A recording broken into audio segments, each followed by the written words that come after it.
আজকে আমি ছানার মুটে কষা তৈরি করব। ছানা দিয়ে কিন্তু শুধু পনির আর মিষ্টি তোমরা খাও, এইভাবে মুটে কষা কিন্তু খাওয়া হয় না। আর আজকে আমি ছানা দিয়ে মুটে কষা তৈরি করব। কিভাবে তৈরি করব তোমরা প্রথম থেকে শেষ পর্যন্ত পুরো ভিডিওটাকে দেখতে থাকো। তার জন্য দেখো এখানে আমি একটা ক্যানে করে দুধ বসিয়ে দিয়েছি। কিছুটা দুধটাকে আমি ভালোভাবে আগে ফুটিয়ে নেব। বাইরে যেরকম বৃষ্টি হচ্ছে সেরকম তোমার হলো হাওয়া হচ্ছে, প্রচণ্ড হারে হাওয়া হচ্ছে বাইরে, এত হাওয়া তা ঠিক নেই। দুধটাকে আগে একটু ফুটিয়ে নেওয়া ছিল, আর একটু ফুটিয়ে নিতে হবে। দেখো ভালো করে ফুটাতে হবে যেন ভালোভাবে ফুটে যায়। এখন আগে ফুটিয়েছিলাম জাল দিয়ে রেখেছিলাম, ঠান্ডা হয়ে গেছিলো, তার জন্য এখন একটু ফুটিয়ে নেব ভালোভাবে। এখন আমি তোমাদের কিছুক্ষণ পরে দেখাচ্ছি। দেখো দুধটাকে আমি ফুটিয়ে গ্যাসটাকে অফ করে দিয়েছি, করে দিয়ে লেবু নিয়ে নিয়েছি, পাতি লেবু এইভাবে চিপে রস করে দিয়ে দেবো, দিয়ে ছানাটাকে বের করে নেব। এবার আস্তে আস্তে ছানা নিজের থেকেই ছানা কেটে যাবে। আস্তে আস্তে দেখো ছানাটা কেটে এসেছে, দেখো কতটা ছানা হয়েছে। এবার এটাকে আমি ভালোভাবে ছেঁকে নেব জলটাকে। ছানাটাকে কেটে বের করে নিয়েছি, ছেঁকে রেখে দিয়েছিলাম ছাঁকনিতে, কত সুন্দর ছানাটা ছেঁকা হয়ে গেছে।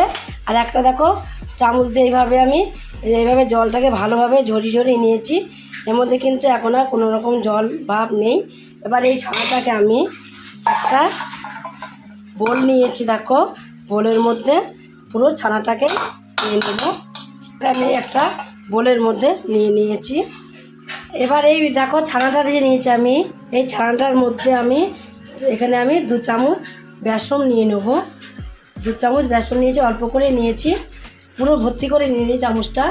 যেহেতু চামচটা বড় তার জন্য ভর্তি করে নিয়ে নিই, অল্প করে নিয়েছি, আর্ধেক করে নিয়ে ওই 1.5 চামচের মতন হবে এখানে নিয়েছি। চাট মশলা দেবো অল্প করে, একটুখানি দেবো চাট মশলা দিয়ে দিয়েছি। চাট মশলা দিলে দেখবে সেন্টটা খুব সুন্দর বেরোয়। আর দিয়ে দেবো সামান্য একটু এখানে আমি হলুদের গুঁড়ো দিয়ে দিয়েছি, সামান্য একটু সামান্য লঙ্কার গুঁড়ো দিয়ে দিয়েছি অল্প করে। আর দেবো পরিমাণ মতো লবণটা না দিলে কিন্তু স্বাদ লাগবে না বা ভালোও লাগবে না, তার জন্য পরিমাণ মতো আমি এর মধ্যে লবণ দিয়ে দিয়েছি। লবণ দিয়ে এবার আমি এগুলোকে সব রকম কিছু দিয়ে এর সাথে ভালোভাবে মেখে নেব। যেহেতু ছানায় অল্প অল্প জল এখানে আছে, তার জন্য আগের থেকে জল দেবো না, আগে মেখে দেখব কেমন হয়, তারপরে জলটা দেব। দেখো জল কিন্তু আমরা আলাদা করে দিতে হয়নি, তাতে দেখো কতটা হয়ে গেছে। আর এটা কিন্তু নরম যেন না হয়, একটু শক্ত ডোই তৈরি করে নিতে হবে। ডোটা যেন একটু শক্তভাবে হয় সেইভাবে আমি ডোটাকে তৈরি করব। একদম ডোটা কিন্তু এখন একদম রেডি হয়ে গেছে, ডোটা মাখা হয়ে গেছে ভালোভাবে। এবার এই ডোটাকে মেখে আমি 10 মিনিটের মতন রেস্টে রেখে দেবো। তারপর এর মধ্যে কিন্তু আলাদা করে কোনো জল আমি ব্যবহার করিনি, যেহেতু ছানা একটু জল ভাব ছিল, তার জন্য আলাদা করে আমাকে এর মধ্যে কোনো কিছু ব্যবহার করতে হয়নি। 10 মিনিট পরে ফিরে আসছি। আমি ছানার ডোটাকে তো এক সাইডে রেখে দিয়েছি, সাইডে রেখে গ্যাসে দেখো 10 মিনিটের রেখে দিয়ে 10 মিনিট হয়েও গেছে। গ্যাসে আমি একটা কড়াই বসিয়ে দিয়েছি, কড়াইতে আমি সাদা তেল দিয়ে দেবো, অল্প করে দেবো তেলটা। সাদা তেল দিয়ে আমি হাতে একটু ঘি মাখিয়ে নেব, সামান্য হাতে একটু ঘি মাখিয়ে নিয়ে যে ছানা ডোটাকে করে রেখে দিয়েছি ওইখান থেকে একটু দেখো, আগে কিন্তু হাতে লেগে যাচ্ছিলো, এখন কিন্তু হাতে লেগে যাচ্ছে না, তোমরা দেখলে বুঝতে পারছো। এখান থেকে হাতের মধ্যে নেব, নিয়ে এইভাবে মুঠো করবো। তো এই জন্য মুঠো করতে হবে, এভাবে মুঠো করে তেলের মধ্যে এভাবে ছেড়ে দেবো।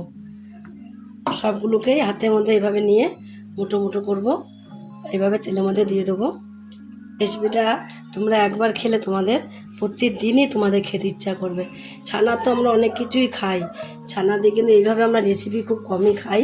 তোমরা একদিন ছানা দিয়ে এভাবে তৈরি করে খেয়ে দেখবে। শুধু আমি যেভাবে করবো টিপসগুলো ঠিকঠাক করে রাখবে, তাহলেই হবে। আমি অল্প করে ছানা নিয়ে নিয়েছি, তোমাদের যদি বেশি লাগে ছানা, বাড়িতে পরিবার বেশি হতেই পারে, বেশি লাগতেই পারে, তখন তোমরা বেশি করে ছানাটা নিয়ে নেবে।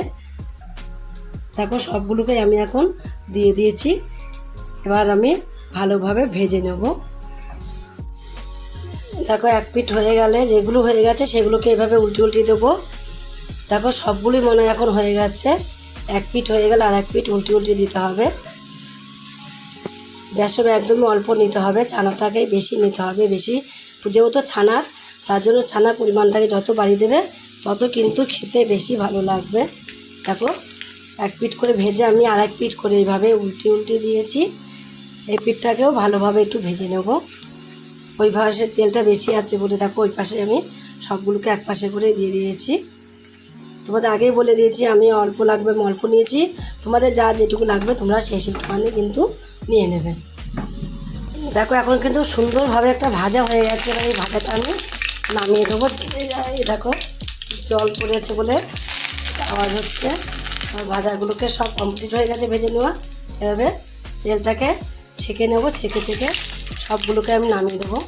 দেখো দেখতে কিন্তু কত সুন্দর লাগছে, যাই বলো না কেন এত সুন্দর দেখতে লাগছে। সবগুলোকে ভেজে নামিয়ে নিয়েছি। এবার সাদা তেলটা যে দিয়েছিলাম আমি সাদা তেলটাকে ঢেলে নিয়েছি, তোমরা সাদা তেলেও রান্না করতে পারো। এবার আমি সর্ষের তেল দিয়ে দেবো, পরিমাণ মতো সর্ষের তেল আমি এর মধ্যে দিয়ে দিয়েছি। তেলটা গরম করে নিয়ে কটা গোটা জিরে আমি ফোড়নে দিয়ে দেবো। আর দিয়ে দেবো দেখো দুটো শুকনো লঙ্কাকে আমি চিড়ে নিয়েছি দিয়ে দেবো। আর দিয়ে দেবো এখানে তেজপাতা ফোড়নে দিয়েছি। আর দেবো এখানে দেখো এলাচ, দারচিনি, লবঙ্গ। যেহেতু আমি অল্প নিয়েছি ছানাটা, তার জন্য আমি অল্প করেই দিয়েছি।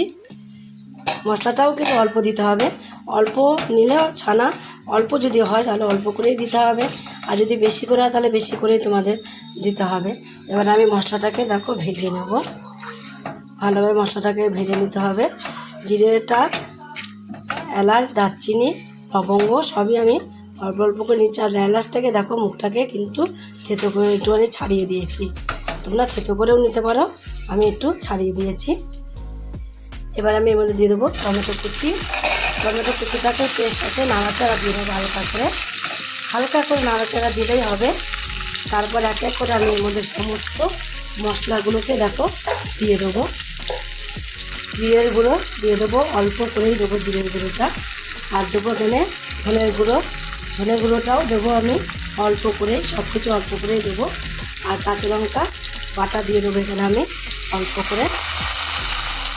আর দিয়ে দেবো অল্প করে সেখানে 1 চামচ 1/2 চামচ আদা বাটা। তার আগে আমি এর মধ্যে একটা জিনিস দেবো দেখো, দিয়ে দেবো সামান্য একটু জল, খুব ফুটতে টকবক করে তারপরে সামান্য একটু জল দিয়ে আমি তারপরে আর যে মশলাগুলো বাকি আছে তারপরে দেবো। ফোটার জন্য আমি মশলাগুলো জল দিয়ে দিলাম, দিয়ে মশলাগুলো দেবো। দেবো স্বাদ মতো লবণটা দেওয়া হয়নি, স্বাদ মতো লবণ দিয়ে দিয়েছি। দেবো লঙ্কার গুঁড়ো অল্প করেই দেবো, যেহেতু কাঁচা লঙ্কা দিয়েছি তার জন্য কালারের জন্য একটু কাশ্মীরি লঙ্কা গুঁড়ো দিয়েছি। আর দেবো হলুদের গুঁড়ো। একটুখানি মশলাটাকে কষিয়ে নেব। মশলা কষানোর জন্য আমি আর একটু জল আমি এর মধ্যে দিয়ে দেবো। আর একটু জল দিলে মশলাটা ভালো মতো কষানো হয়ে যাবে, দেখবে।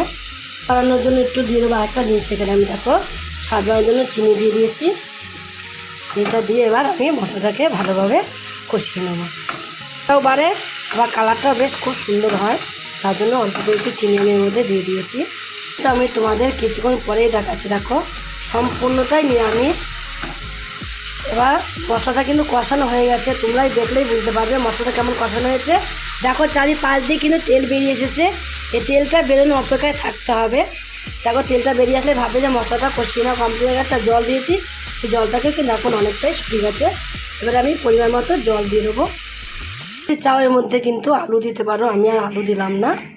দেখো জলটা দিয়ে দিয়েছি, এবার একটুখানি ঝোলটাকে আমি ফুটিয়ে নেব। দেখো আগের থেকে কিন্তু ঝোলটা ফুটে গেছে। এবার আমি তোমার যেই ছানা দিয়ে করে রেখে দিয়েছিলাম মুটেগুলো, সেই মুটেগুলোকে সবের মধ্যে আমি দিয়ে দেবো। দেখো সব মুটেগুলোকে আমি চারিপাশ দিয়ে দিয়েছি, দিয়ে মুটেগুলোকে দিয়ে একটু ফুটিয়ে নেবো। যেহেতু এতটা ঝোল আছে এখনও, এতটা ঝোল রাখবো না, একটু গ্রেভি রাখবো। গ্রেভিটা দিয়েই ভাত মেখে খাওয়া হয়ে যাবে, দেখবে এত সুন্দর লাগবে খেতে। দেখো এখন কিন্তু ছানার মুটেগুলো আমি সব দিয়ে একটু ফুটিয়ে নিয়েছি, তোমাদের এখন আমি কিছুক্ষণ পরেই দেখাচ্ছি। দেখো এখন কিন্তু দেখো প্যাচালু দিয়ে ঢুকে যাচ্ছে ভেতরে। ছানা মুটেগুলো এখন নরম হয়ে গেছে, একদমই নরম হয়ে গেছে খুব সুন্দরভাবে। কিন্তু এতটা গ্রেভিও রাখবো না, আর একটু গ্রেভি কমলেই আমি নামিয়ে দেবো। গ্রেভি কমার আগে আমি দিয়ে দেবো দেখো এখানে শাইনরাজের গরম মশলা অল্প একটু দিলেই স্বাদটা 3 গুণ বেড়ে যাবে। অল্প একটু আমি দিয়ে দিয়েছি, দেখো সামান্য দিয়েছি, দিয়ে এইভাবে ভালোভাবে মিশিয়ে দেবো। এই গন্ধটা যে এত সুন্দর লাগে, তোমরাও এইভাবে শায়নরাজের মিট মশলা খেয়ে দেখবে।